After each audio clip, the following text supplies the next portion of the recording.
My friends, this is a major update for the Zika virus. It is January 31st now. The first video that I made about Zika virus was almost 2 months ago, before it even hit United States. So we were thinking ahead of time. Before it was making headline news, we already made the original video almost 2 months. And now it's spreading all over the world. First case in Hawaii, which is where we at right now, occurred in January 2016. That was the first case in the United States, and it already spread to England and throughout South America and other parts of the world. So please check out the other video. I'm going to start with a summary of that video. Okay, so first thing that we found out that's important, which is according to ECDC, which is one of the biggest biolabs out there in the world, used to be located in Washington, D.C., is that Zika virus is not only trademarked, okay, and it's not only commercially available. The name of the depositor here is the Rockefeller Foundation. The source of the Zika virus is blood from experimental forest sentinel rhesus monkey in Uganda in 1947. Okay, so this is a virus that's spread by mosquitoes now, and it's also sexually transmitted.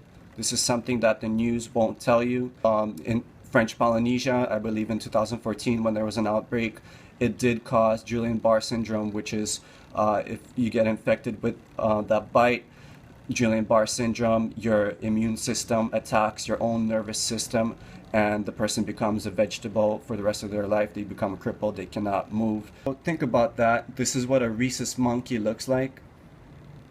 The major update that we're going to talk about, what I learned since the last video, is that mosquitoes have been weaponized ever since the end of World War II. You can just Google weaponized mosquitoes Wikipedia, and you will get 4 articles here which talk about how they've been weaponized. And this is not a conspiracy theory, this is history. Okay, they probably don't talk about this in schools, but let's talk about this weaponized mosquitoes. It actually has a name. It's called Entomological Warfare. Okay, so what is entomological warfare? It's a type of biological warfare that uses insects to attack the enemy. Okay, biological warfare that uses insects to attack the enemy.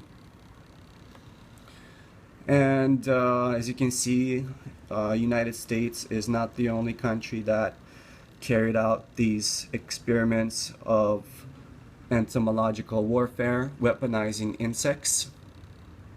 Okay, let's look specifically at cases. We have a case called Operation Dropkick. Between April and November 1956, U.S. Army Chemical Corps conducted Operation Dropkick. They released infected female mosquitoes into cooperative residential area of Savannah, Georgia. I'm not making this up, folks. This is history. Savannah, Georgia. Okay, so they already released these mosquitoes back in 1956 over United States. Released 600,000 mosquitoes. Avon Park, Florida. Okay, 1958. So we have another operation called Operation Big Buzz. Was a U.S. military entomological warfare field test, again conducted in Georgia in 1955, involved dispersing over 300,000 mosquitoes from aircraft and through ground dispersal methods. Okay, which mosquito did they release? They released the Aedes aegypti. This is the mosquito that is now genetically modified by Oxitec. You can just go to Oxitec and learn all about the genetically modified Aedes aegypti mosquito. Aedes aegypti is one of the mosquitoes that spreads Zika virus, dengue virus, as well as chikungunya virus. The other one being the Aedes albopictus mosquito. So there's 2 types, but only one of them is genetically modified. Yes, Weaponized mosquitoes, 1950s. Zika virus, 1947.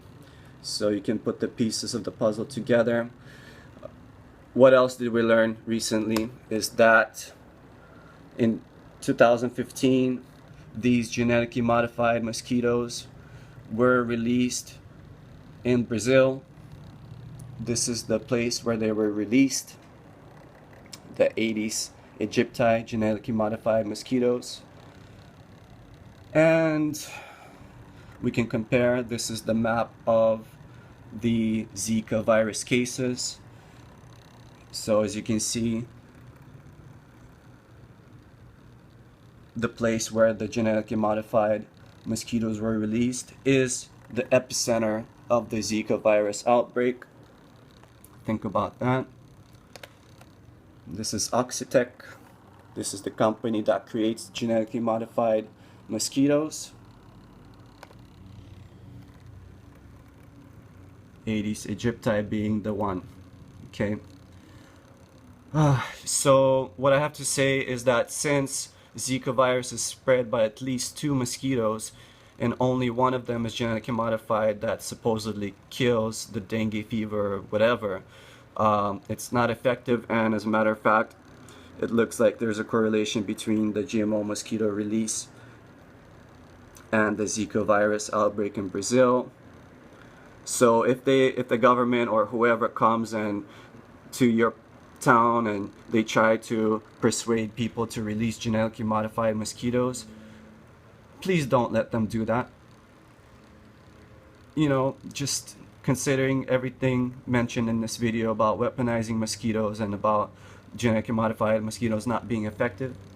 Okay, so there's other ways of dealing with mosquitoes, and the natural ways, because I don't think you want to use DDT, which is a highly toxic chemical, or DEET, which can give seizures, you know, and other side effects, those chemicals. I don't believe people really want to use those, but I just want to let you know that there are natural alternatives that are highly effective. You can just search for the herbs, but one of the most effective ones against mosquitoes and highly beneficial as well is called Melissa officinalis. That's the scientific name. This is what it looks like. Also commonly named is lemon balm. So if you live in a high mosquito density area, I recommend planting these all over and just rubbing yourself with the leaves like every single day, because you don't want to take a chance of being bitten by any kind of mosquito right now, regardless of whether or not there is dengue or Zika or chikungunya in your area, because you don't want to take the chance. You don't want to become part of the statistic. Okay. The other effective herb against mosquitoes that's been used for thousands of years by the Indonesians and Malaysians is citronella. There's different types of citronella. 2 of them are effective. One of them is called Cibopogon nardus, and the other one is called Cibopogon winterianus. Okay, so those are the citronella, also known as lemongrass.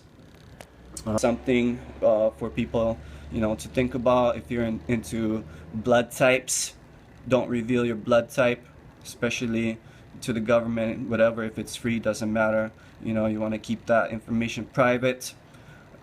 Since Zika virus came from a rhesus monkey, you may or may not know that rhesus factor is a major factor of a blood type. So you can have a blood type A or B or AB or O. That is the United States standard. In other countries, I believe it's they use digits for that. But the rhesus factor is RH factor. It could be positive or negative. People with a RH negative factor means that they don't have the rhesus monkey gene. Think about that. So my question is something to think about. If you're RH negative, does that mean that you're immune to Zika virus, since Zika virus came from a Rh monkey, from a rhesus monkey. So think about that. Thanks for watching. Stay safe.